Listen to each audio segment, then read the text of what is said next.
Hello अमर्स, एक बार पुनः हम लोग आ गए हैं अपने लेक्चर को आगे बढ़ाने के लिए। तो जैसा कि आप सभी लोग जानते हैं कि हम लोग का जो चैप्टर है haloalkanes and haloarenes, इसमें हम लोग हेलो एरिन के बारे में आज पढ़ेंगे।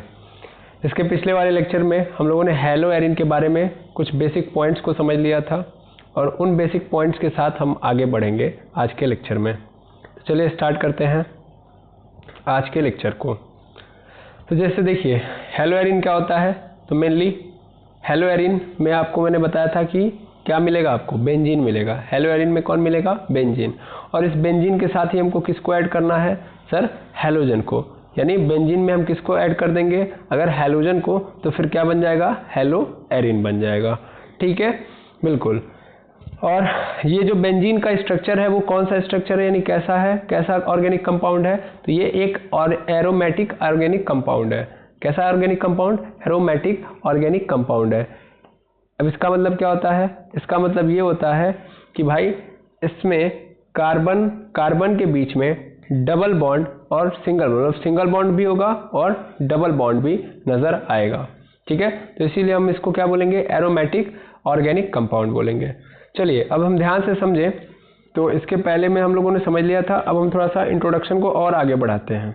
ठीक है, कि भैया हेलो एरिन कौन कौन लोग होंगे। तो ध्यान से देखिएगा। जैसे सबसे पहले हमारे पास दिया है कि नाभिकीय प्रतिस्थापन हैलोजन यौगिक या एरिल हाइलाइड या हेलो एरिन। अब ये क्या मतलब है, इसका अर्थ समझते हैं। इसका मतलब है कि मान लीजिए अगर हमारे पास कोई बेंजीन की श्रृंखला है या कोई बेंजीन का स्ट्रक्चर है, और जैसा कि आप सभी लोग जानते हैं मेनली कार्बन, यानी इस बॉटम मतलब इस टिप पे क्या प्रेजेंट होगा, कार्बन। और इस कार्बन को बैलेंस कौन कर रहा होगा, हाइड्रोजन। ठीक है, तो हर कार्बन से एक एक हाइड्रोजन जुड़ा होता है, हर कार्बन से एक एक हाइड्रोजन जुड़ा होता है। ठीक है, तो अगर मान लीजिए इस कार्बन से जुड़े हुए हाइड्रोजन को हम डिस्प्लेस कर रहे हैं, ठीक है, इस कार्बन यानी जो बेंजीन के रिंग्स में जो मेन कार्बन है, देखिए इन लोगों को मैं मेन कार्बन बोलूंगा, इनको मैं क्या बोलूंगा, मेन कार्बन। ठीक है सर, अगर इसको मेन बोलेंगे तो कौन से ऐसे कार्बन होंगे जिनको हम मेन नहीं बोलेंगे। मान लीजिए इस कार्बन से हम कोई दूसरा कार्बन ग्रुप ऐड कर दे रहे हैं। जैसे आप सभी लोग जानते हैं कि अगर मान लीजिए ऐसा भी हो सकता है कि हमारे पास ऐसे कुछ स्ट्रक्चर नजर आए कि यहाँ पे एक कार्बन है और इस कार्बन से फिर से एक और कार्बन जुड़ जाए। ठीक है, जिसको हम लोग क्या बोलते हैं, साइड चेन कार्बन, या आप लोग सब्स्टिट्यूएंट भी बोलते हैं अपने भाषा में, तो सब्स्टिट्यूएंट कार्बन भी बोल सकते हैं हम इसको। तो अगर इस तरीके का कार्बन है तो उसको हम साइड कार्बन बोलेंगे, और जो मेन हमारी रिंग में कार्बन प्रेजेंट होता है उसको हम लोग क्या बोलेंगे, उसको हम लोग मेन कार्बन बोलेंगे। ठीक है ना, यानी बेंजीन रिंग में जो कार्बन प्रेजेंट है उसको हम लोग मेन कार्बन बोलेंगे। और अगर मेरे मेन कार्बन से अगर कोई दूसरा कार्बन जुड़ा हुआ है, ठीक है ना, रिंग वाले कार्बन से अगर कोई दूसरा कार्बन जुड़ा हुआ है तो इसको हम लोग साइड कार्बन बोलेंगे। ठीक, इतनी बात पहले पकड़ेंगे हम लोग। अब अगर हमारा जो बेंजीन का स्ट्रक्चर है, उस बेंजीन के स्ट्रक्चर में जो मेरा मेन कार्बन है, उस मेन कार्बन के साथ कौन जुड़ा होगा, हाइड्रोजन। अगर उस मेन कार्बन वाले हाइड्रोजन को हटा के हाइड्रोजन जुड़ जाता है, समझिएगा ध्यान से, मैंने क्या बोला, अगर ध्यान से आप स्ट्रक्चर पकड़ेंगे ना तो कुछ इस तरीके का स्ट्रक्चर आपके सामने नजर आएगा। यहाँ पे कार्बन, यहाँ पे कार्बन, यहाँ पे कार्बन, जैसे यहाँ पे भी कार्बन, और ये आके यहाँ पे एक कार्बन से मिल जाएंगे। तो कितना हो गया, टोटल 6 कार्बन, क्योंकि बेंजीन के अंदर कितने कार्बन होते हैं, 6। तो 1 2 3 4 5 6, और हाइड्रोजन भी कितने होते हैं, 6। तो यानी इसका मतलब यहाँ पे एक हाइड्रोजन जुड़ा होगा, यहाँ भी एक हाइड्रोजन जुड़ा होगा, यहाँ भी एक हाइड्रोजन, यहाँ भी एक हाइड्रोजन, यहाँ भी एक हाइड्रोजन, यहाँ भी एक हाइड्रोजन, और बीच बीच में डबल बॉन्ड क्रिएटेड होगा। कुछ इस तरीके की स्थिति होगी। अब ये जो कार्बन आपको नजर आ रहा है ये सब के सब क्या है, अपने आप में मेन कार्बन है। सपोज कर लो किसी एक कार्बन से जुड़े हुए हाइड्रोजन को हटा दिया गया, मतलब इस हाइड्रोजन को हटा दिया गया, और यहाँ पे कोई हाइड्रोजन आके जुड़ गया, हाइड्रोजन मतलब क्लोरीन, ब्रोमीन, फ्लोरीन, कोई भी आके जुड़ गया। सपोज कर लो यहाँ पे क्लोरीन आके जुड़ गया, तो यानी अब यहाँ पे हाइड्रोजन नहीं रहेगा, अब यहाँ पे कौन आएगा, अब यहाँ पे आ गया क्लोरीन आ गया। तो इस कंडीशन में ये जो बना है इसको हम लोग क्या बोलेंगे, इसी को हम लोग नाम देते हैं नाभिकीय प्रतिस्थापित हैलोजन यौगिक या एरिल हाइलाइड या हेलो एरिन। क्या हुआ इसमें, मेनली क्या किया गया है, तो सर मेन कार्बन से जुड़े हुए हाइड्रोजन को डिस्प्लेस करके क्या बना दिया गया है, मतलब मेन कार्बन के हाइड्रोजन को डिस्प्लेस करके उसकी जगह पे कौन आ गया है, हैलोजन आ गया है। तो उस कंडीशन में इसको हम नाम देंगे हेलो एरिन, या ध्यान से देखें तो इसको ही हम लोग बोल रहे हैं नाभिकीय प्रतिस्थापित हैलोजन यौगिक। अब इसके अंदर ये सभी बातें आपको दी गई हैं, इनको आप समझ सकते हो। जैसे लिखा गया कि इन यौगिकों में हाइड्रोजन परमाणु बेंजीन वलय या नाभिक से सीधे जुड़ा होता है, यानी ये डायरेक्ट जाके मेन कार्बन से जुड़ता है, ये कहने का अर्थ है। नाभिक में हाइड्रोजन दृढ़ता से जुड़ा रहता है तथा सुगमता से विस्थापित नहीं होता है, यानी हाइड्रोजन जो होता है वो क्या होता है, अच्छे तरीके से क्या होता है, ऐड होता है या खूब अच्छे से बॉन्डिंग होती है उसकी, किससे, बेंजीन से, और इसको आसानी से हम क्या नहीं कर सकते हैं, डिस्प्लेस नहीं कर सकते। यानी हाइड्रोजन अगर इस तरीके से जाके जुड़ रहा है कि मेन कार्बन से जुड़ेगा तो उस कंडीशन में बहुत कठोरता से या बहुत स्ट्रॉन्ग तरीके से जुड़ेगा, उसको आसानी से फिर बाद में हटाया नहीं जा सकता, ये कहने का अर्थ है। और ये कह रहा है कि एरिल हाइलाइड, यानी यहाँ पे एरिल हाइलाइड जो होगा यानी बेंजीन से बहुत कम क्रियाशील हो जाता है। अब इसका मतलब क्या है, इसका मतलब ये है कि जब इस कार्बन से ये क्लोरीन जुड़ गया तब जो हेलो एरिन बना है वो बहुत तगड़ा बॉन्ड बनाया होगा, यानी ये कार्बन इस क्लोरीन के साथ बहुत तगड़ा बॉन्ड बनाया होगा, और अब हम चाहें इसको हटाना तो हम हटा नहीं सकते। और अगर मान लो ये हटना नहीं चाह रहा है, यानी अब अपनी स्थिति में चेंज नहीं करना चाहता है, इसका मतलब ये केमिकल रिएक्शन भी नहीं करना चाहता है, हाँ या ना, बिल्कुल। अगर मान लीजिए कोई भी मॉलिक्यूल है वो अपने अंदर कोई परिवर्तन लाना ही नहीं चाहता है, तो इसका मतलब वो केमिकल रिएक्शन नहीं करना चाहता है। तो केमिकल रिएक्शन नहीं करना चाहता है, इसका मतलब उसकी एक्टिविटी क्या हो गई, कम हो गई। यस और नो, एक्टिविटी या क्रियाशीलता कम होने का मतलब क्या है, वो केमिकल रिएक्शन नहीं करना चाहता है या कम करना चाहता है, तो कम करने का मतलब एक्टिविटी उसकी कम है, ठीक है। और मान लीजिए अगर ये जो बॉन्डिंग हुई है, यानी कार्बन और क्लोरीन के बीच में जो बॉन्डिंग हुई है वो कमजोर होती, वीक होती, तो क्या होता, ये इजीली हम क्या कर सकते थे, इसको सेपरेट कर सकते थे। तो इजीली अगर सेपरेट करते तो इस कंडीशन में यहाँ पे केमिकल रिएक्शन होने के चांसेस क्या थे, ज़्यादा थे। ज़्यादा होने का मतलब एक्टिविटी ज़्यादा थी, यानी क्रियाशीलता यहाँ पे ज़्यादा होती। समझ पा रहे हैं, बिल्कुल। लेकिन जब कोई भी हैलोजन जब किसी बेंजीन के स्ट्रक्चर से जुड़ जाता है, मेन कार्बन से जुड़ जाता है, तो उस कंडीशन में जो हमारे पास बनता है एरिल हाइलाइड, वो क्या होता है, बेंजीन की स्थिति, माने बेंजीन जो पहले था उससे भी उसकी क्रियाशीलता क्या हो जाती है, कम हो जाती है, ठीक है। क्रियाशीलता कम हो जाती है, तो इसलिए ध्यान देंगे, यहाँ पे लिखा गया है कि हम ये बोल सकते हैं कि जो एरिल हाइलाइड है वो बेंजीन से क्या है, कम क्रियाशील है, ठीक है ना। यानी मेनली बेंजीन जो है वो ज़्यादा क्रियाशील है। क्रियाशील क्यों है, क्योंकि यहाँ पे हाइड्रोजन को आसान है हटाना, जबकि हाइड्रोजन को, यानी जब हाइड्रोजन जुड़ जा रहा है बेंजीन से तो उसको हटाना आसान नहीं है, ठीक है ना। तो benzene is more than active to aryl halide.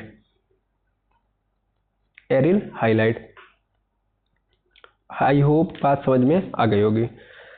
अब जैसा कि आप सभी लोग जानते हो कि बेंजीन के अंदर एक अच्छी बातें होती हैं। एक अच्छी बात सर, इसमें बुरी बात और अच्छी बात कहाँ से आ गई, मैं समझा रहा हूँ। देखिए, बेंजीन के अंदर रिलेटिव पोजीशंस दिए होते हैं। रिलेटिव पोजीशन मतलब मान लीजिए यहाँ पे कोई कंपाउंड है या कोई यहाँ पे कोई भी एक एटम है, मान लेता हूँ ए है, तो इसके रिस्पेक्ट में हम बाकी जगहों को अलग अलग नाम देते हैं। मान लो इसको 1 देते हैं, तो दूसरे पोजीशन पे अगर कोई ऑब्जेक्ट जुड़ा है तो उसको हम लोग आर्थो नाम देते हैं, ठीक है।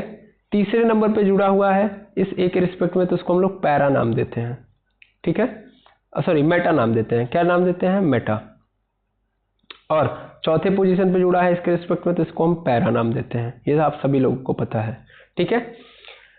यहाँ पे ये बताया जा रहा है, क्या बताया जा रहा है, ध्यान से समझिएगा, कि अगर ओपी का मतलब क्या है, ओपी का मतलब है यहाँ पे ऑर्थो या पैरा, यानी हेलो एरिन मतलब एक ऐसा बेंजीन जिसमें हाइड्रोजन को हटा के क्लोरीन जुड़ गया है, ठीक है। उसमें उस क्लोरीन के रिस्पेक्ट में या उस हाइड्रोजन के रिस्पेक्ट में अगर हम ऑर्थो या पैरा स्थान पे 1, 2 या 3 नाइट्रो मूलकों की उपस्थिति लेके आ जाए, यानी 1, 2 या 3 नाइट्रो ग्रुप उसके अंदर कंबाइंड हो जाएंगे, तब उस कंडीशन में इस हेलो एरिन की क्रियाशीलता क्या हो जाएगी, बढ़ जाएगी। ये कहने का अर्थ है। जैसा कि आप सभी जानते हैं कि बेंजीन से क्रियाशीलता कम होती है किसकी, एरिल हाइलाइड की। लेकिन अगर इसी एरिल हाइलाइड में क्या हो कि यहाँ पे हाइड्रोजन जुड़ा होगा, तब इसको हम क्या बोलेंगे, हेलो एरिन बोलेंगे तभी।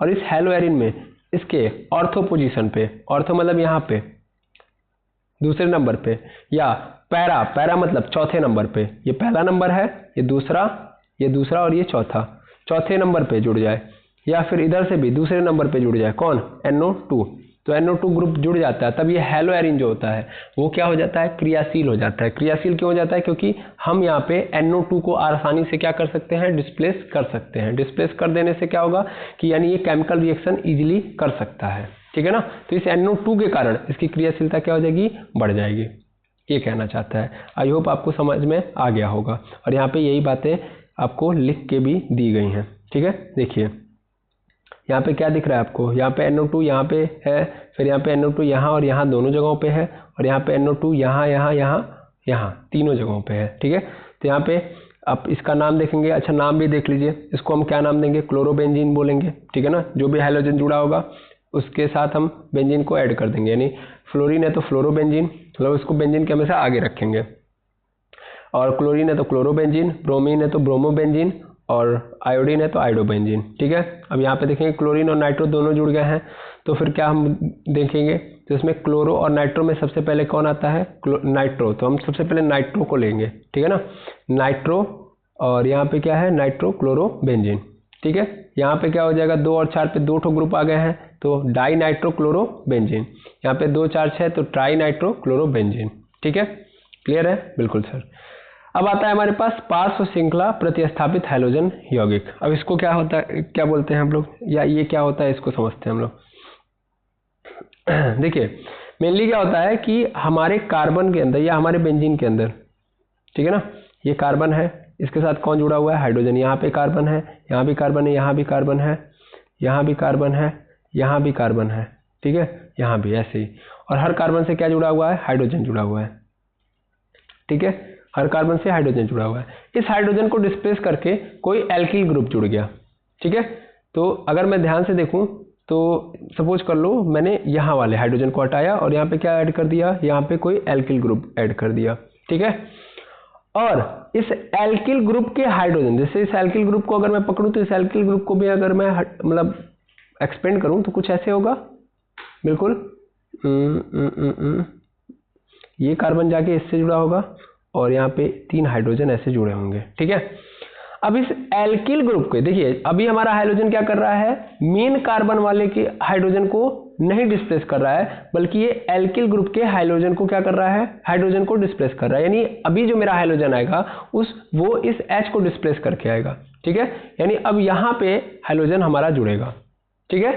तो अभी क्या हो रहा है, अभी हमारा जो हाइड्रोजन है वो किस हाइड्रोजन को डिस्प्लेस कर रहा है, किसके हाइड्रोजन को, सर साइड चेन या साइड कार्बन के हाइड्रोजन को डिस्प्लेस करके बन रहा है, ठीक है। तब इसको हम क्या बोलेंगे, तब इसको हम बोलेंगे पार्श्व श्रृंखला प्रतिस्थापित हाइड्रोजन यौगिक, side chain substituted hydrogen compounds, ठीक है। इन यौगिकों में हाइड्रोजन परमाणु बेंजीन वलय से नहीं बल्कि पार्श्व श्रृंखला से जुड़ा रहता है, ठीक है। चूंकि इन्हें एरिल प्रतिस्थापित एल्किल हाइलाइड मानते हैं, इन कारणों से इन यौगिकों को एरी-एल्किल हाइलाइड कहते हैं, ठीक है ना, एरी-एल्किल हाइलाइड इनको बोल सकते हैं हम, ओके, ठीक है।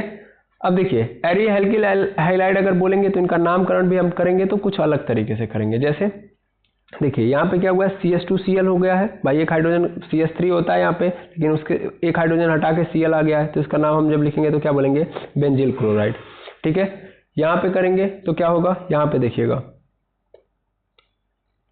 यहाँ पे क्या हुआ है, 2 क्लोरीन जुड़ गए हैं, तो फिर इसको हम लोग बोलते हैं बेंजल क्लोराइड, ठीक है। और यहाँ पे आप देखोगे 3 जुड़ गया है, तो इसको हम लोग बोलते हैं बेंजो ट्राई क्लोराइड, ठीक है, बेंजो ट्राई क्लोराइड। इसको बड़े अच्छे से याद कर लीजिएगा, बहुत इंपॉर्टेंट है, ठीक है। चलिए आगे समझते हैं हम लोग, इसको आप याद कर लेंगे। अगर 1 क्लोरीन जुड़ा तो बेंजिल क्लोराइड, 2 क्लोरीन जुड़ा तो बेंजल क्लोराइड, 3 जुड़ा तो बेंजो ट्राई क्लोराइड, क्लियर है। चलिए अगले स्लाइड पे चलते हैं। अब इनका नामकरण कैसे करेंगे, तो नामकरण बहुत आसान है। अभी आपने देखा भी कि अगर मान लीजिए डायरेक्ट जुड़ा हुआ है, सीधा सीधा जुड़ा हुआ है, तब तो कुछ करना ही नहीं है, तब तो आप आसानी से कर सकते हो। जैसे देखो यहाँ पे क्लोरोबेंजीन, ब्रोमोबेंजीन, आयोडोबेंजीन, ठीक है। अगर मान लीजिए 2 मतलब यहाँ पे अगर 1-1 जुड़ा हुआ है, अगर मान लीजिए 2-2 जुड़ गया, 2-2 क्लोरीन जुड़ गया, तो हम इसको क्या बोलेंगे, 1,2 डाई क्लोरोबेंजीन या ऑर्थो डाइक्लोरोबेंजीन। जैसा कि आप सबको पता है कि ये इसके रिस्पेक्ट में ऑर्थो पोजीशन पे है, तो इसलिए हम इसको ऑर्थो डाइक्लोरोबेंजीन बोलेंगे। ऐसे यहाँ पे क्या होगा 1,3 डाइक्लोरोबेंजीन या मेटा डाइक्लोरोबेंजीन।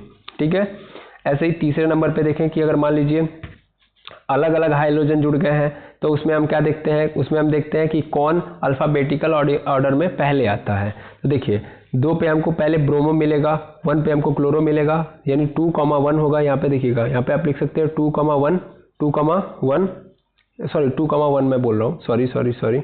यहाँ पे देखिए मेनली क्या होता है कि जब आप एक बेंजीन को पकड़ते हो, बेंजीन में जैसे यहाँ पे क्या है क्लोरीन है, यहाँ पे क्या है ब्रोमीन है। ठीक है, थोड़ा ध्यान देंगे। तो आप किसको पहले 1 नंबर दोगे? तो देखो जो अल्फाबेटिकल ऑर्डर में पहले आता है उसको हमको पहला नंबर देना है। ठीक है, ये ध्यान में रखो। यहाँ पे हम ब्रोमीन को पहला नंबर दें कि क्लोरीन को पहला नंबर दें, तो किसी एक को दे सकते हो। मेरे हिसाब से ब्रोमीन पहले आता है, मेरे हिसाब से क्या पूरी दुनिया जानती है कि ब्रोमीन में बी जो है पहले आएगा क्लोरीन के सी से, तो इसलिए हम इसको 1 नंबर देंगे।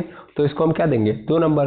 तो अगर हम इसका नाम लिखेंगे तो क्या लिखेंगे, तो लिखेंगे हम 1 पे ब्रोमो, ध्यान देंगे इसका नाम हम लिख रहे हैं 1 पे ब्रोमो, फिर 2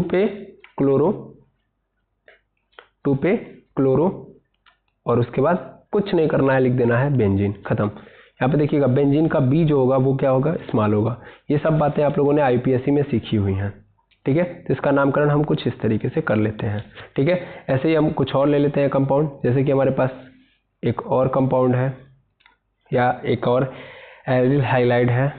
जैसे यहाँ पे क्या है क्लोरीन है, यहाँ पे ब्रोमीन है, यहाँ पे क्या है आयोडीन है, 3 आ गए। तो अब इसका नामकरण कैसे करेंगे, तो फिर से इसको 1 नंबर देंगे।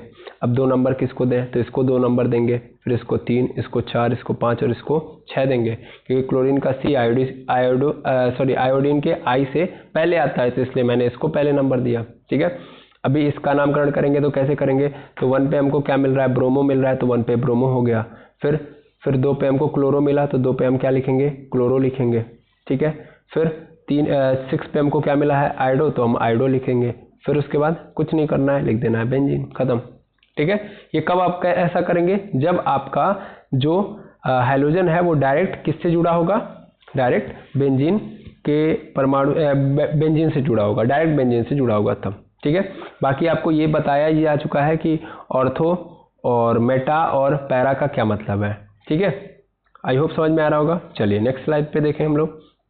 यहाँ पे और भी बातें बताई गई हैं कि यदि बेंजीन वलय से 2 से अधिक हाइड्रोजन जुड़े रहते हैं तो उनकी बेंजीन वलय में स्थिति संख्या लिखकर प्रदर्शित करते हैं। वही जो बात मैंने अभी आपको समझाई वही बात है। ठीक है, यानी आपको यहाँ पे नंबरिंग करनी होती है, तो नंबरिंग करेंगे तो ज़्यादा बेटर रहेगा। ठीक है, फिर बाद में यहाँ पे दिया गया है कि भैया अगर कई अलग अलग हैं, मतलब ध्यान से देखेंगे 2 असमान हाइड्रोजन परमाणु जुड़े रहते हैं तो उन्हें अंग्रेजी वर्णमाला के क्रम में उपयुक्त संख्याओं द्वारा प्रदर्शित करते हैं। तो जो बात मैंने वहाँ पे बताई है वही बात आपको यहाँ पे समझनी भी है। ठीक है, वही बात यहाँ पे लिखी भी है कि 4 पे ब्रोमो है, 2 पे क्लोरो है, एनिलीन या nitrobenzene.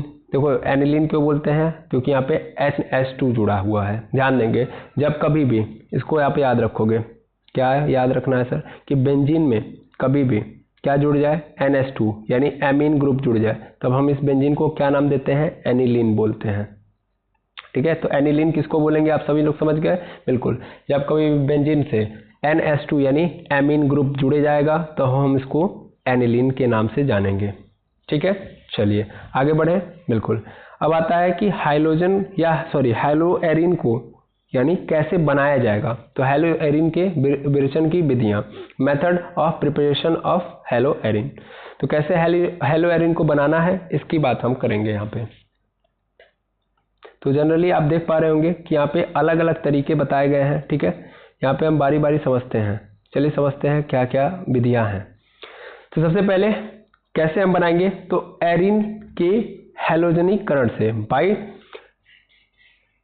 Direct halogenation of arenes.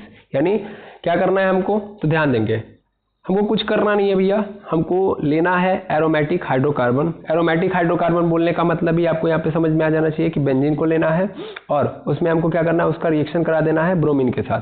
ठीक है, अब आपको जो आंसर में मिलेगा वो आपका क्या हो जाएगा, हैलोएरिन हो जाएगा। बड़ा आसानी से आप समझ सकते हैं। ठीक है ना, देखिए यहाँ पे क्या किया गया, रिएक्शन से ही आप पकड़ लो, डायरेक्ट हैलोजिनेशन कि भैया बेंजीन का डायरेक्ट रिएक्शन करा दो हैलोजन से। तो C6H6 और इसका रिएक्शन हो गया किससे, ब्रोमीन से। तो ब्रोमीन से रिएक्शन होगा तो होगा क्या, यहाँ पे देखो, यहाँ पे होगा ये कि C6H6 है और हमने कराया किसके साथ, ब्रोमीन के साथ। अब आपके मन में ये क्वेश्चन तो नहीं उठना चाहिए कि भैया ब्रोमीन में Br2 क्यों लगा है, ठीक है ना, क्योंकि हाइड्रोजन या कोई भी नॉन मेटल अकेले तो आएगा नहीं, ठीक है। तब होगा क्या, तो होगा यहाँ से कि यहाँ से एक हाइड्रोजन निकलेगा और यहाँ से Br2 है, ठीक है। यहाँ पे कितने हैं, 2 हैं, एक नहीं है, 2 Br है, यानी 2 ब्रोमीन है। तो ये हाइड्रोजन क्या करेगा, एक Br के साथ फरार हो जाएगा और दूसरा Br इस हाइड्रोजन की जगह पे जाके जुड़ जाएगा। तो होगा क्या, यहाँ पे रिएक्शन में C6 कार्बन में तो चेंज आया नहीं है, हुआ यही है कि यहाँ पे 6 हाइड्रोजन थे, अब एक तो भाग चुका है तो 5 ही हाइड्रोजन बचेंगे और उसकी जगह कौन लिया है, तो उसकी जगह पे ब्रोमीन आ गया है। तो क्या हुआ, बेंजीन के साथ कौन जुड़ गया, ब्रोमीन जुड़ गया, क्लियर है। और ये HBr बाहर हो गया, यानी ये H Br के साथ निकल लिया तो HBr बन गया, यानी हाइड्रोजन ब्रोमाइड। तो क्या नजर आ रहा है कि भैया अगर हम बेंजीन का डायरेक्ट किसके साथ रिएक्शन कराएं, अगर हम बेंजीन का डायरेक्ट हाइड्रोजन के साथ रिएक्शन करा रहे हैं तो हमको क्या मिलेगा, एल्किल हाइलाइड मिल जाएगा, एरिल हाइलाइड मिल जाएगा। और एरिल हाइलाइड के अलावा क्या मिलेगा, तो हमको एक एसिड मिल जाएगा, ठीक है, दिख रहा है, बिल्कुल। आई होप समझ में आ रहा होगा, अगर आपको नहीं समझ में आ रहा है तो भी बताइए। चलिए मैं आपको ऐसे भी समझा देता हूँ, कैसे, यहाँ पे C है, यहाँ पे C है, यहाँ पे भी C है, यहाँ पे भी C है, सही से बनाते हैं, ये यहाँ पे C, फिर ऐसे यहाँ पे C, फिर यहाँ पे C और फिर यहाँ पे C, ठीक है। फिर बाकी बगल बगल में कौन जुड़े हुए हैं, हाइड्रोजन जुड़े हुए हैं, यहाँ पे भी हाइड्रोजन, यहाँ पे भी हाइड्रोजन, यहाँ पे भी हाइड्रोजन, यहाँ पे भी हाइड्रोजन। अब आपने रिएक्शन कराया किसके साथ, हाइड्रोजन के साथ, तो क्या होगा, यहाँ से ये इन दोनों X में से एक X यहाँ पे आके जुड़ जाएगा किसी भी हाइड्रोजन से, ठीक है, किसी भी हाइड्रोजन से आके जुड़ जाएगा। तो क्या हो जाएगा, यहाँ पे जो रिएक्शन बनेगा, मतलब यहाँ पे आप देख पाओगे, तो यहाँ पे मैं बना दे रहा हूँ कार्बन, यहाँ पे भी कार्बन, यहाँ पे भी कार्बन, यहाँ पे भी कार्बन, यहाँ पे भी कार्बन, यहाँ पे भी कार्बन और ये ऐसे, ठीक है, टोटल 6 कार्बन हो गए। यहाँ पे अब क्या आ जाएगा, X आ जाएगा और प्लस एक X के साथ H आ जाएगा, दैट मीन्स HX बन जाएगा, ठीक है। तो ऐसे भी आप समझ सकते हो। आई होप समझ में आ गया होगा कि भैया डायरेक्ट आप करा दो। यहाँ पे याद रखना पहला रिएक्शन जो है डायरेक्ट हैलोजिनेशन, ठीक है, खत्म, ये याद रखो, डायरेक्ट मतलब क्लियर है। तो यहाँ पे क्या बना है, एक तो C6H6 का Cl2 के साथ कराओगे तो क्या मिल जाएगा हमको, क्लोरोबेंजीन मिल जाएगा और उसके साथ साथ हमको एसिड भी नजर आएगा, इधर देखो HBr और इधर HCl।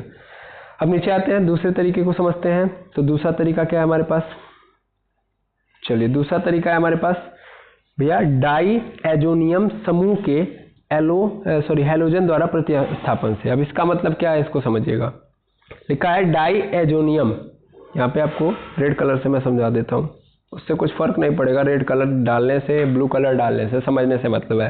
पहला है कि डायरेक्ट हम क्या करा दें, बेंजीन से रिएक्शन करा दें। दूसरा है डाई एजोनियम समूह।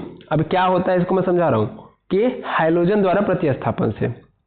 हेडिंग समझ में आ गया, अब समझो क्या होगा। यहाँ पे लिखा है डाई एजोनियम।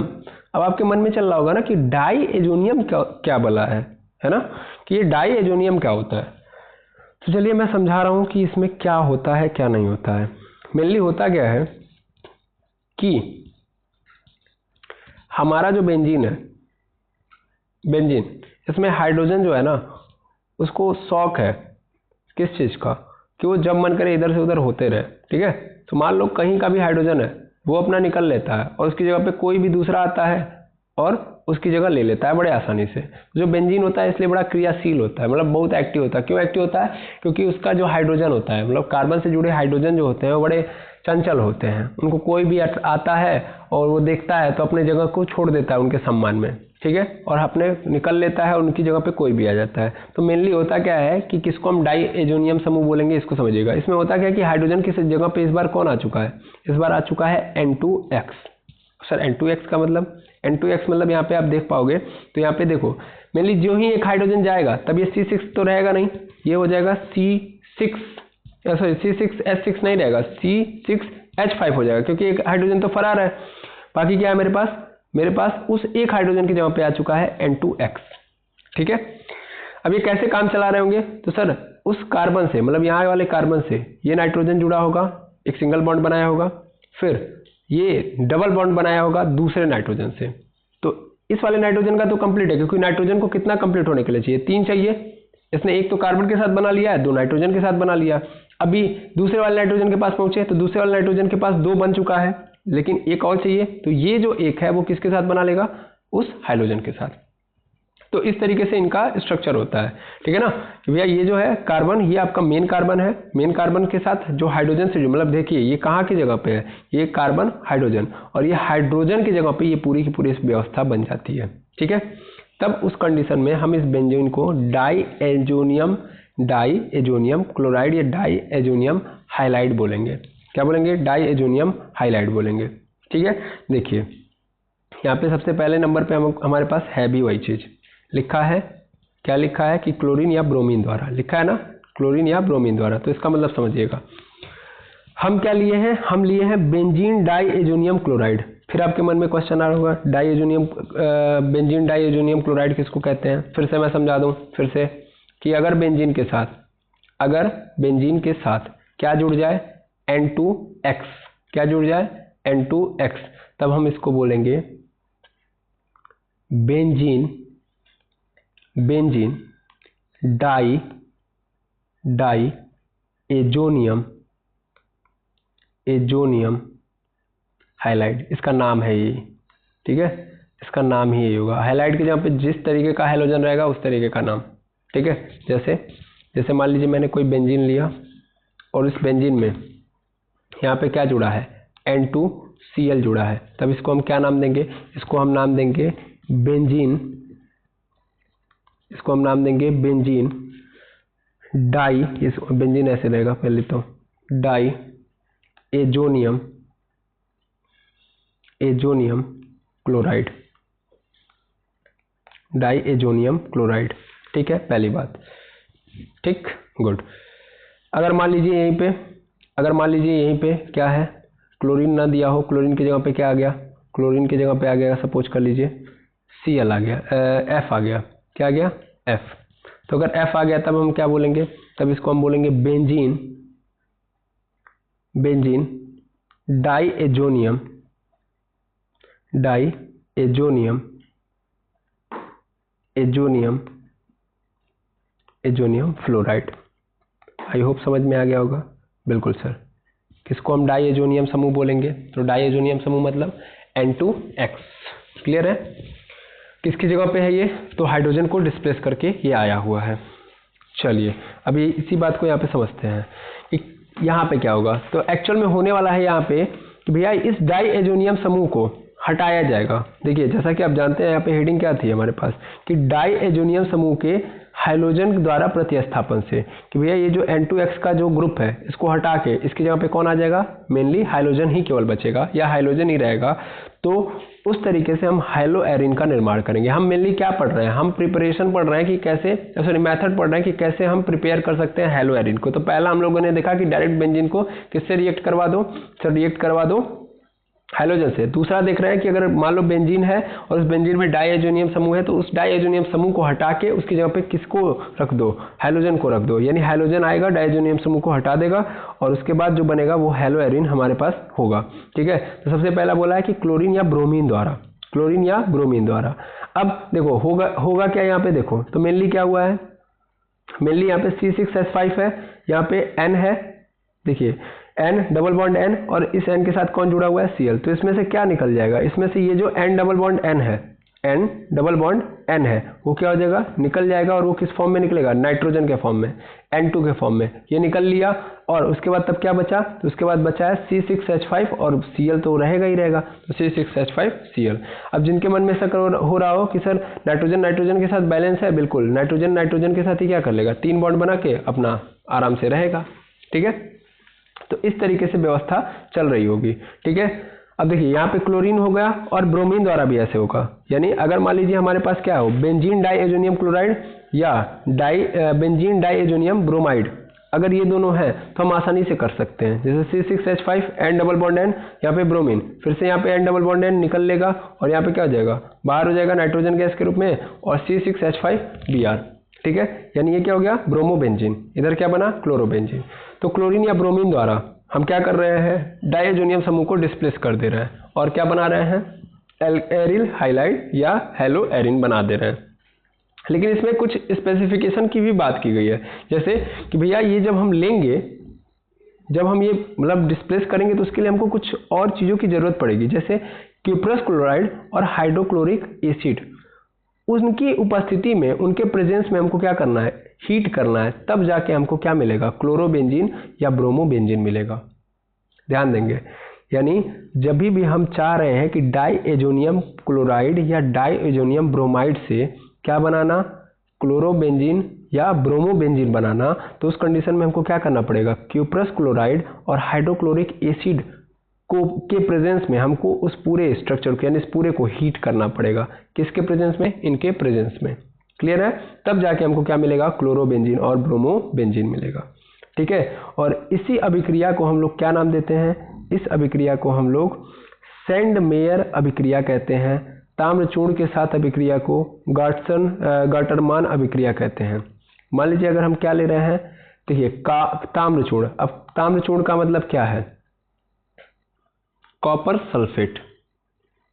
ताम्रचूर्ण का मतलब क्या होता है, कॉपर सल्फेट होता है।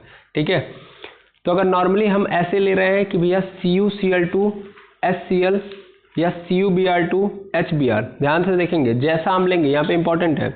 मान लो हम क्लोरोबेंजीन बनाना चाह रहे हैं, ध्यान से समझेंगे। अगर हम क्लोरोबेंजीन बनाना चाहते हैं तो हमको कॉपर क्लोराइड और कैसा क्या लेना है, हाइड्रोजन क्लोराइड लेना है। अगर हम क्लोरोबेंजीन बनाना ब्रोमोबेंजीन बनाना चाहते हैं तो हमको कॉपर ब्रोमाइड और HBr यानी हाइड्रोजन ब्रोमाइड लेना है। ठीक है, और इस कंडीशन में इस तरीके का रिएक्शन सैंडमेयर कहलाएगा। लेकिन अगर हम मान लीजिए इनकी जगह पे किसका यूज कर रहे हैं, कॉपर सल्फेट का यूज कर रहे हैं, तब इसको हम लोग क्या बोलेंगे, तो गाटरमान अभिक्रिया बोलेंगे, यानी गाटरमान रिएक्शन बोलेंगे। समझ पा रहे हैं, सैंडमेयर कब बोलेंगे, सैंडमेयर तब बोलेंगे जब हम कॉपर सल्फेट के साथ कर रहे होंगे। सैंडमेयर तब बोलेंगे जब हम CuBr2 और HBr ले रहे होंगे, CuCl2 या HCl ले रहे होंगे। लेकिन इस CuCl2 की जगह पर अगर हम CuSO4 लेंगे तब उस कंडीशन में हम इसको गाटरमान रिएक्शन बोलेंगे। आई होप समझ में आ गया होगा। ठीक है, बिल्कुल। अब आयोडीन द्वारा अगर हम कर रहे हैं तो आयोडीन द्वारा मतलब डाइएजोनियम क्या है, लवण है। डाइएजोनियम लवण क्यों बोल रहा हूँ मैं, उसको हम सॉल्ट ही बोलते हैं। ठीक है ना, अभी मैं इसको और भी दिखा दूंगा। तो डाइएजोनियम सॉल्ट बनता है ये, का पोटेशियम आयोडाइड के साथ अपघटन करके क्या बनता है, आयोडोबेंजीन बनता है। ठीक है ना, अब इसका मतलब क्या है, यहाँ पे ध्यान देंगे, यहाँ पे मेनली क्या बोला गया है कि पोटेशियम आयोडाइड लेके आऊँगा मैं, डाइएजोनियम सॉल्ट है, डाइएजोनियम सॉल्ट में किसी को भी आप पकड़ सकते हैं और उसमें से फिर हम क्या बनाएंगे, आयोडोबेंजीन बनाएंगे। ठीक है, ऐसे फ्लोरीन के लिए क्या बोला है इसने, फ्लोरीन के लिए आप टेंशन नहीं लेंगे, बिल्कुल अभी धीरे धीरे सभी चीज़ें क्रिस्टल क्लियर हो जाएंगे। जैसे अगर मैं यहाँ पे बात करूँ फ्लोरीन के लिए, तो फ्लोरीन के लिए इसने क्या बोला है, देखिएगा, फ्लोरीन के लिए इसने बोला है कि डाइएजोनियम लवण को हम क्या करेंगे, फ्लोरोबोरिक एसिड के साथ, डाइएजोनियम सॉल्ट को फ्लोरोबोरिक एसिड से अभिकृत करके और डाइएजोनियम ब्रोमोफ्लोराइड को गर्म करके फ्लोरोबेंजीन प्राप्त की जाती है। यह अभिक्रिया बॉल्च-सीमान अभिक्रिया कहलाती है। ठीक है, चलिए समझते हैं हम लोग। इसी के लिए मैंने आपको शुरुआती पेजेस में ही सैंडमेयर रिएक्शन को लेके आया था। ठीक है, तो चलिए यहाँ पे देखते हैं हम लोग। यहाँ पे आपको डाइएजोनियम सॉल्ट नज़र आ रहा होगा, ये डाइएजोनियम सॉल्ट है। ठीक है ना, अब यहाँ पे डाइएजोनियम सॉल्ट जो आपको नज़र आ रहा है, एक सेकेंड रुकेंगे, ये जो डाइएजोनियम सॉल्ट है, थोड़ा सा मैं और जूम करूँ, ये देखिए, ये डाइएजोनियम सॉल्ट बनता कैसे है, सबसे अच्छी बात है ये समझना। देखिए यहीं पे आपको सब चीज़ें क्लियर हो जाएंगी। ठीक है, तो देखते जाइएगा। मेनली डाइएजोनियम सॉल्ट जो बनता है वो एनिलीन से बनता है। किससे बनता है, एनिलीन से बनता है। ये याद रखेंगे कि डाइएजोनियम सॉल्ट क्या होता है, तो डाइएजोनियम सॉल्ट मतलब यही होता है जो आपको नज़र आ रहा है, क्या कि अगर हमारे बेंजीन से N2X, ठीक है, N2X जुड़ जाएगा तब हम उस बेंजीन को क्या नाम देंगे, डाइएजोनियम सॉल्ट, जैसा कि मैंने बताया अभी है। ठीक है, ये डाइएजोनियम सॉल्ट है। ये बनता कैसे है, जब मैं एनिलीन भी बताया ही हूँ, एनिलीन मतलब बेंजीन से अगर एमीन ग्रुप जुड़ा होगा तो एनिलीन बोलेंगे को। अगर हम 0 डिग्री सेल्सियस पे हाइड्रोजन हाइलाइड या सोडियम नाइट्रेट, हाइड्रोजन हाइलाइड या सोडियम नाइट्रेट के साथ में मतलब 0 डिग्री सेल्सियस पे रखते हैं, तब उस कंडीशन में हमको क्या मिल जाता है, डाइएजोनियम सॉल्ट मिलता है। ठीक है, अब यहाँ से डाइएजोनियम सॉल्ट के साथ आप क्या क्या कर रहे हो, तो ध्यान देना, अगर आप डाइओजेनियम साल्ट को ध्यान से समझोगे, डाइओजेनियम साल्ट को 60 से 100 डिग्री सेल्सियस के टेम्परेचर पे, 60 से 100 डिग्री सेल्सियस के टेम्परेचर पे कॉपर हाइलाइड मतलब यहाँ पे मेनली अभी जस्ट आप देखे हो सैंड मेयर रिएक्शन के लिए मैंने बताया है कि भैया यहाँ पे क्लोरीन या ब्रोमीन ले रहे हो। सैंड मेयर में अभी जस्ट बताया गया है, इसमें मैं सब कुछ क्लियर कर रहा हूँ इसलिए मैं यहाँ पे बता रहा हूँ। तो क्लोरीन या ब्रोमीन ले रहे हो, कॉपर क्लोराइड या कॉपर ब्रोमाइड, तब उस कंडीशन में आपका क्या बनेगा? तो ये बनेगा आपका हेलोबेंजीन या नाइट्रोजन, हेलोबेंजीन, और उसके साथ साथ क्या बनेगा? नाइट्रोजन। ठीक है। अगर मान लो इसी डाइओजेनियम साल्ट को पोटेशियम आयोडाइड, जैसा कि अभी जस्ट बताया गया, पोटेशियम आयोडाइड के साथ गर्म कर रहे हो, ठीक है ना, हीट कर रहे हो, तब आपको क्या मिल जाएगा? आयोडोबेंजीन, और उस कंडीशन में हमको क्या मिलेगा? नाइट्रोजन फिर से रिलीज होता हुआ नजर आएगा। ठीक है, अच्छे से समझते जाएंगे। यानी डाइओजेनियम साल्ट है, डाइओजेनियम साल्ट में हम लोगों ने क्या किया कि डाइओजेनियम साल्ट को किसकी उपस्थिति में गर्म किया? तो पोटेशियम आयोडाइड के उपस्थिति में, तब हमको क्या मिलेगा? तब हमको मिलेगा आयोडोबेंजीन। और अगर मान लो हमने इस डाइओजेनियम साल्ट को किसके साथ? कॉपर साइनाइड के साथ गर्म किया, तो कॉपर साइनाइड के साथ मैं गर्म करूंगा तो मुझे बेंजोनाइट्राइल मिलेगा। बेंजोनाइट्राइल कब बोलेंगे? जब बेंजीन के साथ साइनाइड ग्रुप जुड़ जाता है, तब हमको बेंजोनाइट्राइल मिलता है। ठीक है, तो बेंजोनाइट्राइल। फिर इसी डाइओजेनियम साल्ट को अगर हम एक्वस H2SO4 की उपस्थिति में गर्म कर रहे हैं, तब हमको क्या मिलेगा? तब हमको मिलेगा यहाँ पे फिनॉल। क्या मिलेगा? फिनॉल। अब फिनॉल किसको कहते हैं? तो भाई फिनॉल जब क्या जुड़ जाए, तो सर अगर बेंजीन के साथ OH जुड़ जाता है तो उसको हम फिनॉल बोलते हैं। बहुत कुछ मैंने यहाँ पे आपको समझा दिया, अगर आप समझ पाए होंगे तो अच्छी बात है। फिलहाल में मैं बताता हूँ यहाँ से कि भैया एनिलीन क्या होता है? एनिलीन जहाँ पे बेंजीन में NH2 ग्रुप जुड़ा होता है, अगर हम इसको 0 डिग्री सेल्सियस यानी फ्रीज कर रहे हैं, सीधा बेंजीन को 0 डिग्री सेल्सियस पे रख रहे हैं, और उस कंडीशन में हम बेंजीन में क्या मतलब यहाँ पे एनिलीन जो है उसको हम किसके साथ? हाइड्रोजन हाइलाइड या सोडियम नाइट्रेट के साथ रख रहे हैं, तो उस कंडीशन में डाइओजेनियम साल्ट बनता है। अब इस डाइओजेनियम साल्ट को बारी बारी अगर हम अलग अलग लोगों के साथ रखें तो अलग अलग चीज़ें हमको नजर आएंगी बनते हुए। सबसे पहली चीज़ कि अगर मैं हेलोबेंजीन मतलब क्लोरोबेंजीन या ब्रोमोबेंजीन बनाना चाहता हूं, तो अगर मैं क्या ले रहा हूं? अगर मैं कॉपर हाइलाइड ले रहा हूं या कॉपर हाइलाइड, हाँ सिंपल बोल सकते हैं, कॉपर क्लोराइड या कॉपर ब्रोमाइड ले रहा हूं, और 60 से 100 डिग्री सेल्सियस तक मैं रख रहा हूं टेम्परेचर, तब उस कंडीशन में मुझे हेलोबेंजीन दैट मीन्स क्लोरोबेंजीन या ब्रोमोबेंजीन मिलेगा और नाइट्रोजन रिलीज होगा। अगर मैं इसी डाइओजेनियम साल्ट को पोटेशियम आयोडाइड की उपस्थिति में करा रहा हूँ, तब मुझे आयोडोबेंजीन मिलेगा और नाइट्रोजन पुनः यहाँ पे क्या हो रहा होगा? रिलीज हो रहा होगा। अगर मैं इसी डाइओजेनियम साल्ट को कॉपर साइनाइड की उपस्थिति में लेके आऊँ, ठीक है, यानी कॉपर साइनाइड के साथ लेके जाऊं, तो उस कंडीशन में ये हमको क्या देगा? ये डाइओजेनियम साल्ट अपने आप को बेंजोनाइट्राइल में बदल देगा। और अगर मैं इसी डाइओजेनियम साल्ट को H2SO4 के प्रेजेंस में गर्म करूं, तब हमको क्या मिलेगा? OH मिलेगा, और हर बार की तरह हमेशा क्या रिलीज हो रहा होगा? नाइट्रोजन रिलीज हो रहा होगा। ये मोस्ट इंपॉर्टेंट है, ठीक है, मोस्ट इंपॉर्टेंट, इसको आप याद रखेंगे। क्लियर है? बिल्कुल, आई होप समझ में आ गया होगा। ठीक है, अब इसमें क्या क्या होता है, इस चीज़ को आपको समझने के लिए ये स्लाइड देख लेनी चाहिए, जिसमें आपको ये समझाया गया कि कैसे कैसे चीज़ें हो रही होती हैं। ठीक है ना, कि कैसे कैसे सोडियम नाइट्रेट है, नाइट्राइल है, कहाँ से डाइओजेनियम सॉल्ट बनता है, फिर वो उसके बाद क्या होता है, तो ये चीज़ें आप यहाँ से चाहे तो समझ सकते हैं। ठीक है, इसलिए मैं आपको ये स्लाइड दे दे रहा हूँ या समझने के लिए। अगर आपको कोई भी कन्फ्यूज़न होगा तो आप समझ सकते हैं कि कैसे यहाँ पे इसके पास लोन पेयर है, ये इसको देता है। आप उस पर ज़्यादा दिमाग ना लगाते हुए आगे बढ़ें तो ज़्यादा बेटर होगा। ठीक है, ताकि आपको कन्फ्यूज़न कम नज़र आएगा। ज़्यादा दिमाग क्यों ना लगाने के लिए मैं बोल रहा हूँ, क्योंकि देखिए अगर आपका बेसिक क्लियर होगा तो फिर आप पकड़ लेंगे, अदरवाइज आप उसी में अटके रह जाएंगे। इसीलिए मैं कह रहा हूँ कि इस चीज़ को आप ज़्यादा दिमाग ना दौड़ाएं। ठीक है, चलिए समझते हैं, जितना मैंने समझाया इसी चीज़ को यहाँ पे भी समझते हैं। देखिए ये जो बताया जा रहा है बहुत इंपॉर्टेंट है, इसलिए आप बड़े अच्छे से समझिएगा। तो आपको आयोडीन द्वारा कैसे हो रहा है वो समझ में आ गया कि पोटेशियम आयोडाइड लेके गया था मैं, और वहाँ से आयोडोबेंजीन बना, जस्ट वही पीछे दिखाया मैंने। अब फ्लोरीन के द्वारा डाइओजेनियम सॉल्ट को हम ले रहे हैं। डाइओजेनियम सॉल्ट कैसे बन रहा है पता है ना आपको, कि एनिलीन लिया था और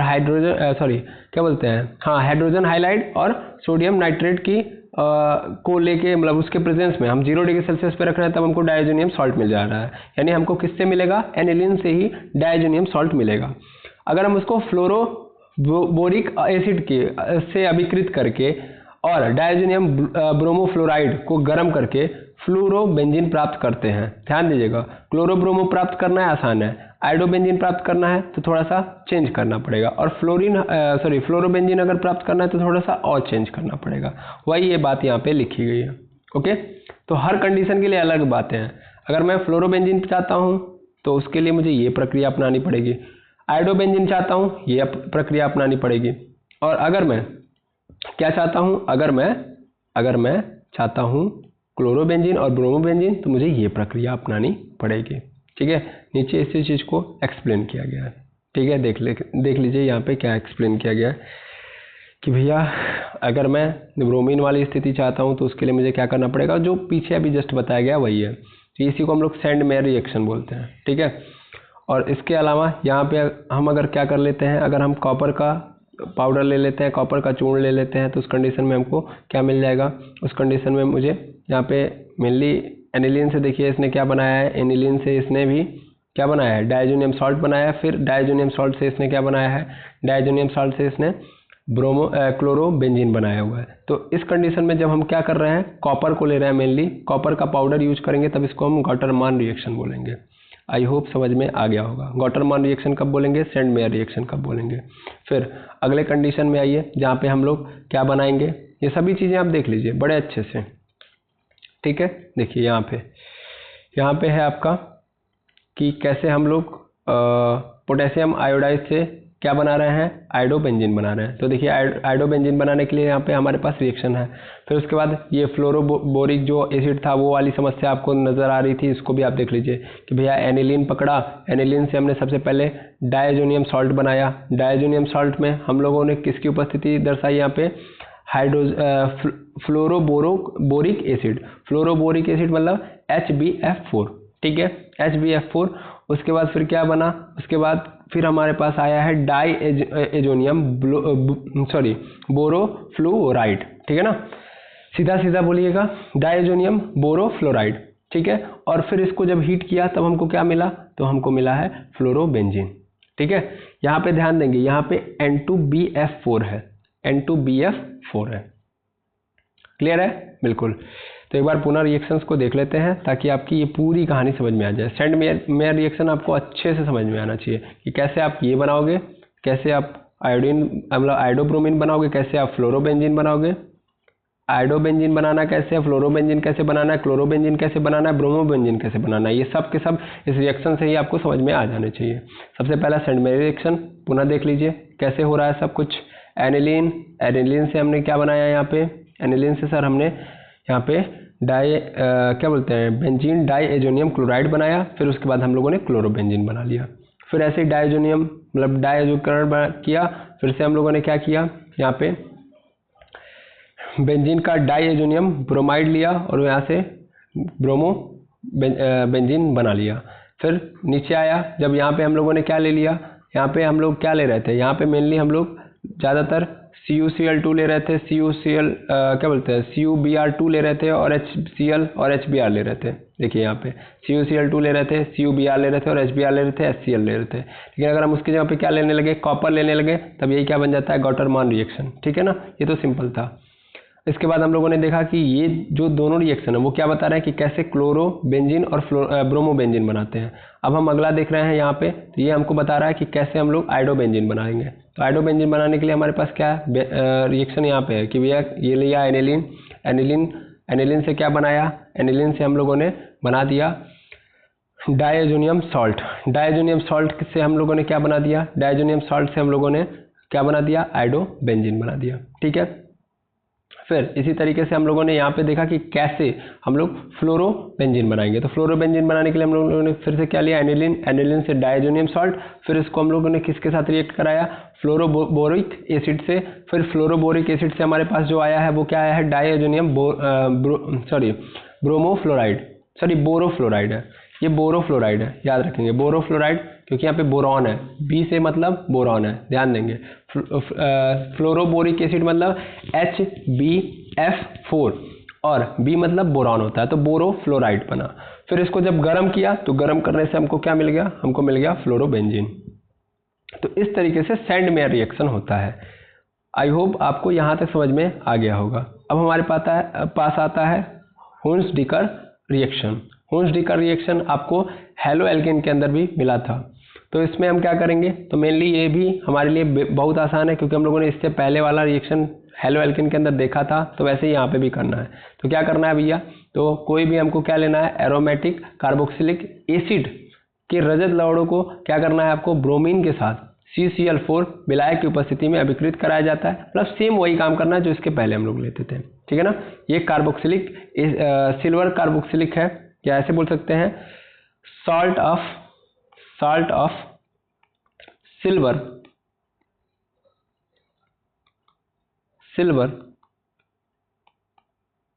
कार्बोक्सिलिक। फॉर्मूला क्या होता है, COOAG, ठीक है, COOAG। तो इसका मतलब क्या हो जाएगा, ये साल्ट है। इस साल्ट को अगर हम किसके साथ कनेक्ट किए हुए हैं, किसके साथ, बेंजीन के साथ, और फिर हम इसको क्या कर रहे हैं, ब्रोमीन के साथ रिएक्ट करा रहे हैं, तब हमको क्या मिल जाएगा, तब हमको आसानी से क्या मिल जाएगा, तो हमको आसानी से मिल जाएगा हेलो एरिन, फिर CO2 गैस निकलेगी जैसा कि पहले भी होता था, और सिल्वर ब्रोमाइड बनता है। आई होप यहाँ तक कहानी समझ में आ गई होगी। हुंस-डिकर रिएक्शन आप लोगों को पहले भी देखे हैं, और यही रिएक्शन यहाँ पे भी होगा, ठीक है ना।